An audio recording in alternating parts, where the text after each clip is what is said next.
All right, let's get to a group therapy. When you need advice, come to Ben and Kelly.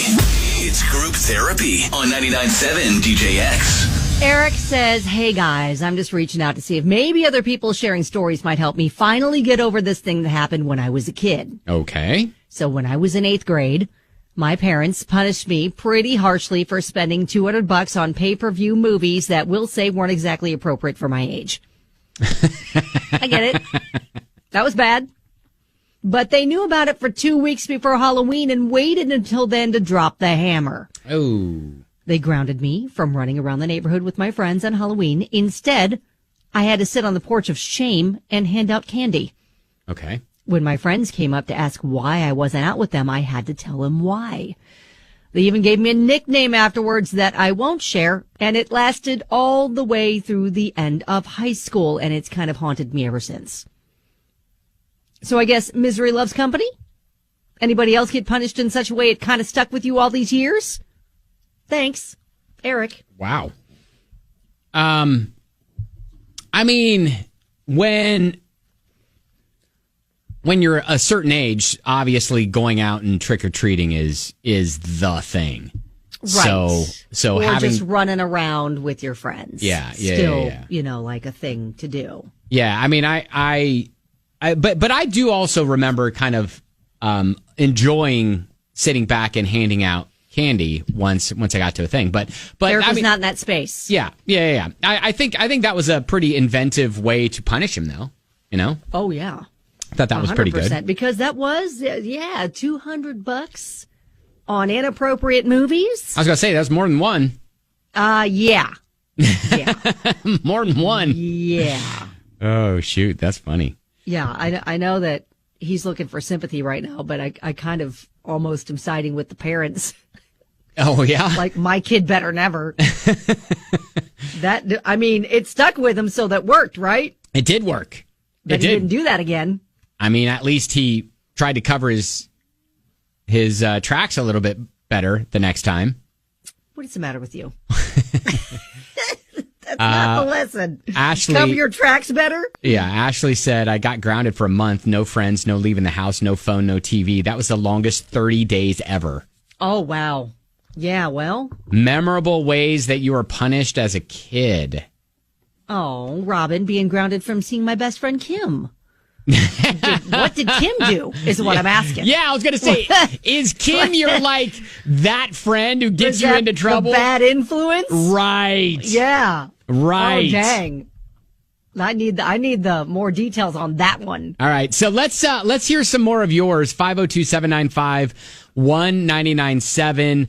I don't know if you've got a comment on Eric or not, but feel free.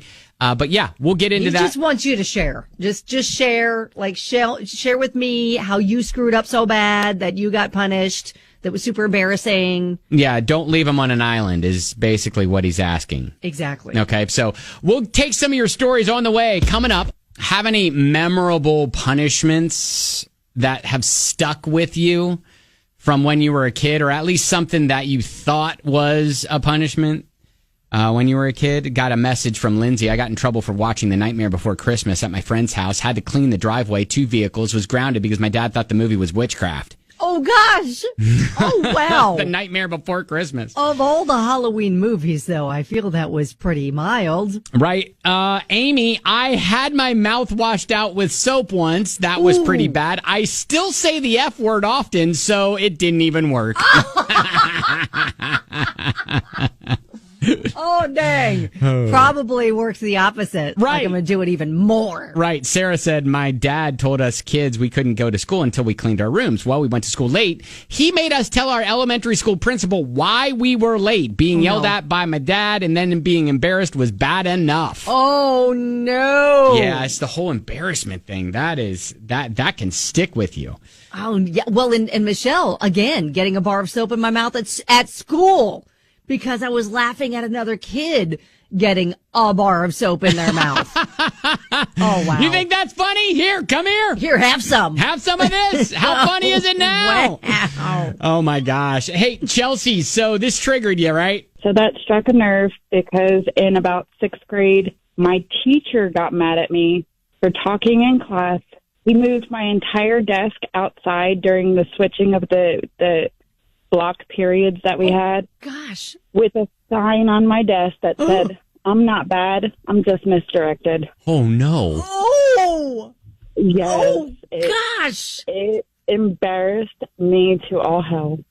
Those As an types of adult, I things. look back and I think the teachers were bullies just as the kids were. Yeah, I was going to say, Yeah. those types of punishments, man, they stick with you. Yes, they Yes. do. I was so embarrassed. Thanks for the story, Chelsea. So Kelly, you had a similar story, right? Well, I was, yes, in first grade. I'll say this. In first grade, I was sent to the principal's office. Well, I volunteered to go to the principal's office because Carl was throwing rocks on the playground. And then Ms. Brown, the principal, I remember all this. I remember what I was wearing. I was wearing a little jumper with a ladybug on it that my grandma made me. Oh, no. Anyway, the principal came out and said, anybody was throwing rocks better be in my office or you're even in bigger trouble. Yeah. All right. Well, I guess I I better guess. go because I was throwing rocks back because I wasn't letting Carl just throw rocks at me. Right. I'm throwing them back. Sure. Yeah. And then I had to go in and I had to stay in recess and I had to tell the entire class why. It's always the person who retaliates. Yep. That's the one that usually gets caught. Yes. And then I had to sit there and say I was throwing rocks. Tell the whole class. Little confession of shame. First grade. All right. All right. Well, hey, thank you for the stories. Some of those are good. If you want to see the thread, you can at Ben and Kelly Show on 99.7 DJX.